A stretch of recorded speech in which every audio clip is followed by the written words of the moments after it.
In the gospel text of today, we will read what is known as a pronouncement story.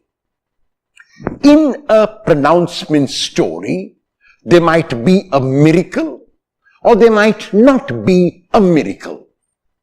In this pronouncement story, there is a miracle, and in the pronouncement story, despite the fact that the miracle is inserted, the focus is on the pronouncement of Jesus within the story. And so, what is this miracle story and what is the pronouncement? Jesus is preaching to the people about the love of God. And because people are so anxious to receive that love, they are hanging on to his lips. They have gathered around the place where he is, so no one can come in. There is such a large crowd. And there are 4 men, the friends of a paralytic. They do not know how to get in because there is no way. But where there is a will, there is a way. Some will say tongue-in-cheek, where there is a will, there are always relatives. But that is not so relative now. What is relative now is that where there is a will, there will be a way, and these men have the will and have the faith, as we shall see in a few moments. So what do? They do not give up. They are not men who are going to give up so easily because they see the crowd, because it is an obstacle, because it is a hindrance or an impediment. They overcome that impediment by going on the roof. They use novelty. They use innovation. They use creativity to climb the roof, open the tiles, and to let the paralyzed man down on a stretcher. We are not really told whether the paralyzed man had faith himself, but we are clearly told that the friends of the paralytic had faith, because when we are told Jesus saw their faith, they might refer to the 4 friends and the paralytic, but surely refers to the 4 friends who let him down. And one might imagine that as soon as Jesus sees their faith, he should heal this man. He should make him whole. But Jesus does not do that. What Jesus does instead is, "My son," he says to him, "your sins are forgiven." Is the forgiveness of sin greater than the healing of the man? Is the spiritual healing greater than the physical healing? It is. Even today, 2000 years after Jesus, almost any doctor worth his or her salt will say that the larger majority of our ailments are psychosomatic.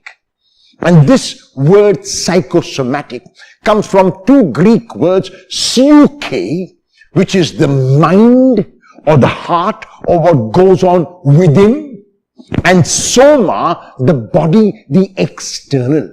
So when the psyche, that is when my internal is affected and filled with negatives like anger, like resentment, like unforgiveness, like bitterness, like revenge, then it is automatic that my soma, my body, will also be affected.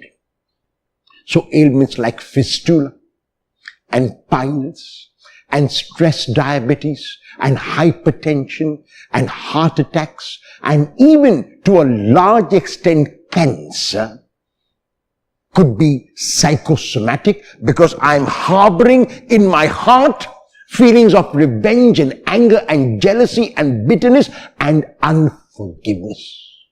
And that is why Jesus goes to the root of this man's problem. Not that Jesus is saying that there is a connection between sickness and sin. No, he wants to heal the man completely, and so he begins the complete healing by healing the man's heart. Because Jesus knows that if he heals the heart, the body can be healed easily. Jesus knows that if the inside of a person is clean, the external will also be clean. And that is why he tells the man, my son, your sins are forgiven. There are those who are standing around who cannot accept these words of Jesus, and they accuse Jesus of being a blasphemer because according to them, no one can forgive sins except God, which is true. But then they do not realize. They are unable to see. They have paralyzed their hearts. They have got this negativity in their hearts. They have this lack of openness in their hearts, which does not allow them to be healed, which does not allow them to see, which allows them only to be vindictive, only to be jealous, only to be negative.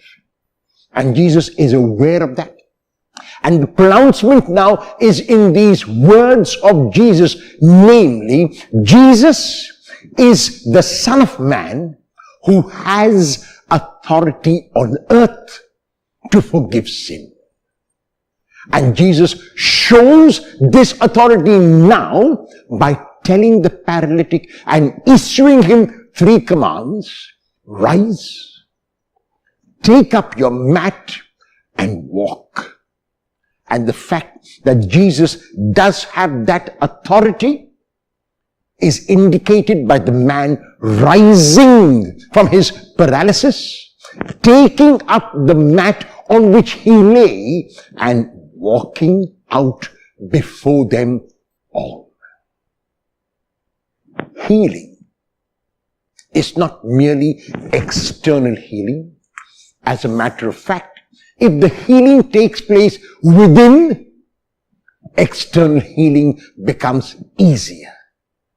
Our God in Jesus is a God who is revealed very specifically in the gospel of today as one who forgives sins. As a matter of fact, the name Jesus means God saves.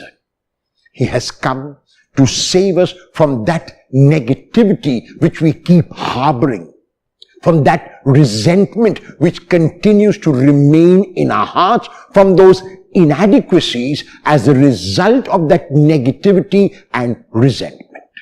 If we hear the Lord tell us, my son, my daughter, your sins are forgiven, we also, like the paralyzed man, will rise, take up our mat and walk.